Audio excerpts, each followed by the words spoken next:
If you're between 55 and 65, you might open your tax return this year and see a refund of $2,000 or $3,000 and think that's a win. For a lot of Australians sitting in what I call the retirement red zone, that refund is actually a warning sign. It usually means you've been managing your biggest asset the wrong way for years, not the other way around. You've worked 30 plus years, you pay your PAYG tax like clockwork, and now you're watching colleagues talk about salary sacrifice like it's the ultimate hack. Here's what they're not telling you. The concessional cap has moved to $32,500 this year, and pushing money into super through salary sacrifice can genuinely cut your tax bill. But it can also lock away $50,000 in cash you need at 60, right when you're trying to clear the mortgage. I call that the liquidity trap, and it catches people who did everything right on paper. Most tax guides are written for someone in their 30s with decades to wait this out. You don't have decades left to fix a mistake like that. You've got a handful of years before this decision either sets you free or boxes you in. So today we're covering the 7 deductions that actually matter when you're 5 years from the finish line, starting with the one that can trap your own money if you're not careful with it. None of this means avoiding super. It means knowing exactly where the line sits before it turns from a smart move into a decision you can't undo. Salary sacrifice works by asking your employer to redirect part of your before tax pay straight into super instead of paying it to you as wages. Inside super, that money gets taxed at 15% instead of your normal marginal rate, which for a lot of people watching this sits at 30 or 37%. On paper, that's a straightforward win.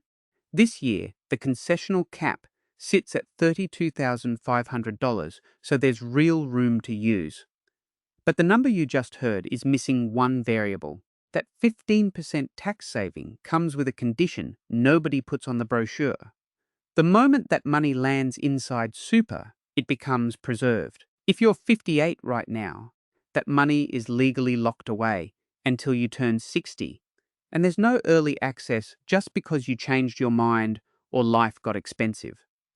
I used to tell everyone to max out their caps regardless. Push as much in as the rules allow. I've seen too many 62-year-olds stressed because they can't touch their own money to fix a leaking roof or clear a debt that's sitting right in front of them. Here's where it actually bites. Say you're carrying a $400,000 mortgage and you're aggressively salary sacrificing every spare dollar to save tax. You could hit 60 asset rich and cash poor. Sitting on a healthy super balance you can finally access, while the mortgage is still sitting there because the cash that could have paid it down went somewhere you couldn't touch for years. You're not losing money, you're losing access to it, at the exact age when access matters most. It's the same trap that catches someone who's diligently salary sacrificed for a decade, only to find at 59 that a broken hot water system or a car that needs replacing has to go on a credit card. Because the spare cash that used to sit in an offset account is gone. Let's do the maths on a $10,000 salary sacrifice. For someone on a median income, that saves around $1,950 in tax compared to taking it as normal pay. Sounds great in isolation. Now compare that to what happens if that same $10,000 stayed outside super and went straight onto a mortgage charging 6.5% interest. You'd save close to $650 a year in interest every year for as long as that debt exists, and you'd still have full access to the money if an emergency came up. Neither choice is wrong, but one of them assumes you won't need the cash again until you're 60, and that's the assumption worth checking before you sign up for more salary sacrifice than you can afford to lose access to. Salary sacrifice isn't the only way the tax system takes a slice of your retirement plan. There's also what you're paying the person helping you plan all this, and the rules around that deduction catch almost everyone off guard. Once you start paying for financial advice, The tax rules split that cost into two very different piles, and most people never find out which pile they're standing in until tax time. If you're paying an advisor an ongoing fee to manage an existing investment portfolio, that fee is generally deductible because it's tied to earning assessable investment income. But the fee for your first plan, the document that sets up your strategy in the first place, usually isn't. The ATO treats that upfront advice as a capital cost of getting into the market, not a cost of running it. And capital costs don't get the same treatment. Why does the distinction exist? Deductions are meant to cover the cost of producing income you're already earning, not the cost of deciding to earn it in the first place. It's a fine line, and it trips up plenty of accountants, let alone the rest of us. The simplest way to protect yourself is to ask your advisor to itemize the invoice, so the ongoing management fee is clearly separated from any upfront planning cost, because a single bundled number makes it far harder to claim what you're actually entitled to. Here's what it looks like in real numbers. Say you're paying $3,300 a year in ongoing advice fees on an investment portfolio. If you're on the 30 or 37% marginal tax bracket, that fee alone can translate into a deduction worth over $1,000 back in your pocket at tax time. That's not pocket change. I've watched people in their late 50s and 60s underclaim this deduction year after year, either because their advisor never itemized the fee properly or because they assumed the whole relationship was one lump sum that wasn't deductible at all. If you're a pre-retiree trying to work through these rules without ending up on the wrong side of an audit, that's exactly what this channel exists for.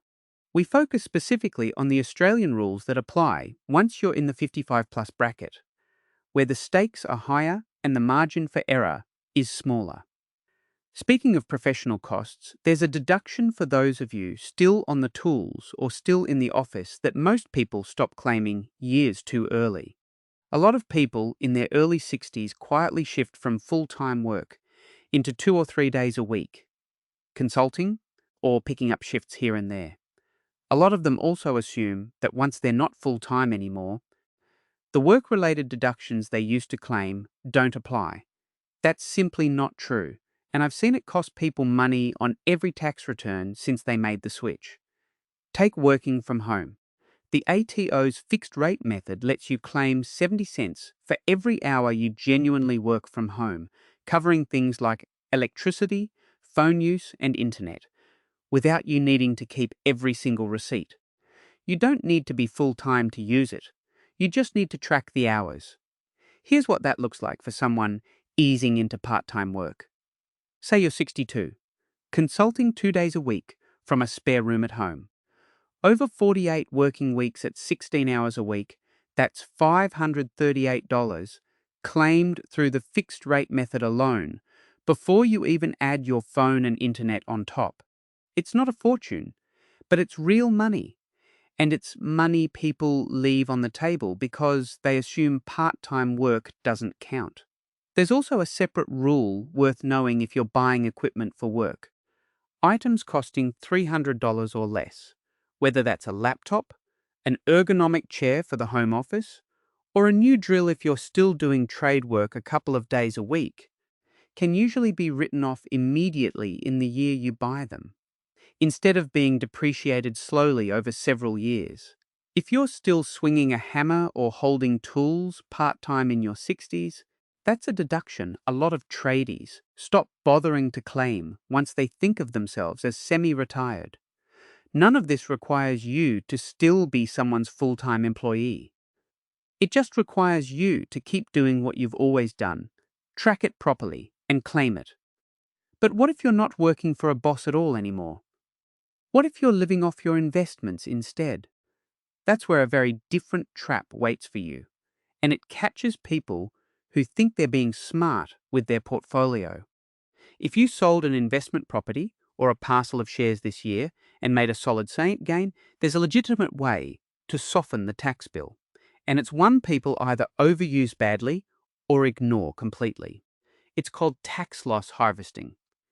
If you're also holding an investment that's underwater, a share that's dropped in value, and isn't likely to recover the way you originally hoped, selling it crystallizes a loss you can use to offset the gain on the property or the other shares. It's not a loophole. It's simply how capital gains tax has always worked.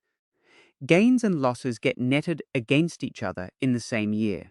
Where people get caught is what happens next. If you sell a stock purely to manufacture a loss and then buy the same stock straight back, the ATO calls that a wash sale, and they can disallow the deduction entirely. It's not about punishing anyone. It's about the rule requiring a genuine change in your investment position, not a paper trick that leaves you holding exactly what you started with. Picture two people doing almost the same thing. One of them, we'll call him Peter, sells his bank shares on the 28th of June to lock in a loss against a gain, then buys the same bank shares back on the 2nd of July because he still likes the company. The ATO reviews it and disallows the loss, because nothing about his actual position changed. The other Pauline sells the same losing position to offset her gain, but puts the money into a different fund entirely, instead of buying straight back into what she sold. Same tax outcome on paper, completely different result, because Pauline actually changed what she owned. Here's the maths that makes this worth doing properly. Offset a $20,000 capital gain with a $20,000 loss, and depending on how long you held the original asset, and whether the 50% discount applies, you're looking at somewhere between $3,000 and $4,500 back in your pocket at tax time. That's not a rounding error. That's the difference between a decent tax outcome and a wasted opportunity. And it comes down to timing your sale properly instead of scrambling in the last week of June. Losses are one part of the picture. There's also a payment the government makes available to seniors that isn't a deduction at all. It's an offset. And for a lot of people watching this, it's worth even more than everything we've covered so far. There's one offset that catches a lot of retirees by surprise, because it isn't a deduction you claim. It's an entitlement built straight into the tax scale once you reach a certain age. It's called SAPTO, the Senior and Pensioner Tax Offset, and for a single senior, it can mean paying no tax at all on income up to somewhere around $33,000 a year, depending on your other circumstances. To understand why that number matters, it helps to look at what the maximum age pension actually pays. A single pensioner on the full rate receives around $31,223 a year, including supplements. SAPTO is effectively built so that someone living mostly off a modest pension plus a small amount of other income isn't handing a chunk of it straight back in tax. The mechanism behind it is straightforward once you see it. The offset combines with the existing tax-free threshold to shield that income. So if your income sits under the eligible amount and your circumstances qualify, you can genuinely own nothing at tax time, even though you're earning above what most people think of as the tax-free threshold. The trade-off shows up once you cross the line. Earn $1 over the threshold and the offset doesn't disappear all at once. It phases out at 12.5 cents for every extra dollar you earn, gradually clawed back, rather than cut off in one hit. It means the effective tax rate on income just above the threshold is higher than people expect, even though nothing about your marginal tax bracket has technically changed. This is exactly the kind of detail that's easy to overlook if you're managing your own retirement income without checking it every year, because the threshold moves and your circumstances change, and what applied to you at 62 might look different at 66. We've covered the deductions and offsets that actually move the needle. But there's a hard deadline coming on the 30th of June that has nothing to do with your tax return and everything to do with your super, and missing it costs people a lot more than a missed deduction ever would. If you've moved your super into an account-based pension, meaning you're actually drawing an income from it in retirement, there's one deadline every single year that matters more than almost anything else in this video, and it has nothing to do with the ATO. Once your super is in pension phase, the earnings inside that account are meant to be tax-free. That's the whole point of moving it there.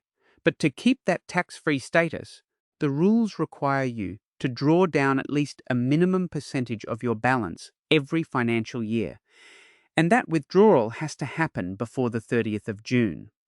If you're between 65 and 74, that minimum sits at 5% of your balance this financial year.